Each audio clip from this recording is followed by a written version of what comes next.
My daddy left home when I was 3, and he didn't leave much to Ma and me, just this old guitar and an empty bottle of booze. Now, I don't blame him 'cause he run and hid, but the meanest thing that he ever did was before he left, he went and named me Sue.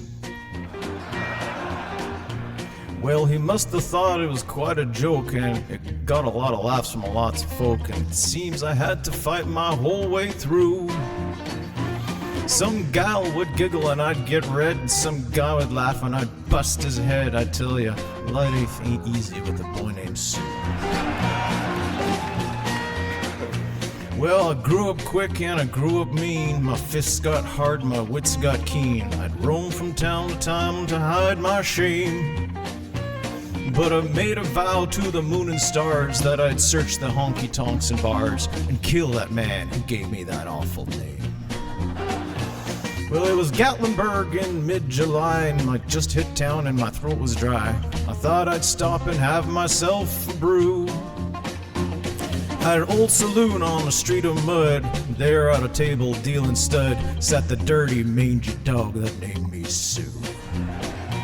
Well, I knew that snake was my own sweet dad from a worn-out picture that my mother'd had, and I knew that scar on his cheek and that evil eye. He was big and bent and gray and old, and I looked at him and my blood ran cold, and I said, "My name is Sue! How do you do? Now you're gonna die!"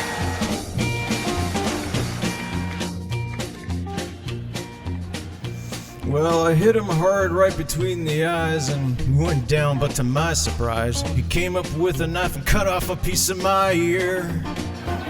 But I busted a chair right across his teeth, and we crashed through the wall and into the street, kicking and a gouging in the mud and the blood and the beer. I tell you, I've fought tougher men, but I really can't remember when. He kicked like a mule and he bit like a crocodile. I heard him laugh and then I heard him cuss. He went for his gun and I pulled mine first. He said, "They're looking at me," and I saw him smile. And he said, "Son, this world is rough, and if a man's gonna make it, he's gotta be tough." And I knew I wouldn't be there to help you along, so I gave you that name and I said goodbye. I knew you'd have to get tough or die, and it's that name that helped to make you strong. He said, "Now you just fought one hell of a fight, and I know you hate me and you got the right to kill me now, and I wouldn't blame you if you do. But you ought to thank me before I die for that gravel in your guts and the spit in your eye, 'cause I'm the son of a bitch that named you Sue." I got all choked up and I threw down my gun. I called him my pa and he called me his son, and I came away with a different point of view. And I think about him now and then, every time I try and every time I win. And if I ever have a son, I think I'm gonna name him Bill or George, anything but Sue. I still hit that name.